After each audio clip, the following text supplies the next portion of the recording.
পড়াশোনা করে চাকরি পেয়েই দেখাবো ভাবার পর যা করি। আজ থেকেই আমি একদম মন দিয়ে পড়াশোনা শুরু করে দেবো। মানে এত পড়বো যাতে নিজেকে যেন পাগল পাগল লাগে, পড়ে পড়ে যাতে আমার মাথাটা খারাপ হয়ে যায়। মা আর বাবা দুজনেই আমাকে বলে আমি নাকি সারাদিন পড়িই না, আমি নাকি সারাদিন ফোনের মধ্যেই পড়ে থাকি। মা বাবাকে আমি কি করে বোঝাবো, তাই ঠিক করেছি পড়ে আমি চাকরি পেয়ে দেখাবোই দেখাবো। যে সমস্ত আত্মীয়রা আমাকে বলে না আমি নাকি কিচ্ছু করতে পারবো না, আমি নাকি গবেট, আমার দ্বারা কিচ্ছু হবে না, তাদেরকে আমি দেখিয়ে দেবই দেবো চাকরি কিভাবে পেতে হয়। আর এমন চাকরি পাবো না যাতে দেখে একবারে চোখ টাটিয়ে যায়। আর তার জন্য তো আরো মন দিয়ে ভালোভাবে পড়তে হবে। আমি এবার থেকে 24 ঘন্টা পড়বো, খাবো না দাবো না, কিচ্ছু করবো না, সারাদিন শুধু পড়েই যাবো।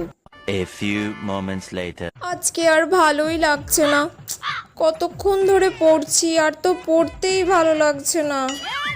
আজকে যা পড়েছি এবার একটু ফোনটা নিয়ে ঘেঁটে নেই, তাহলে আমার মনটাও ফ্রি হয়ে যাবে।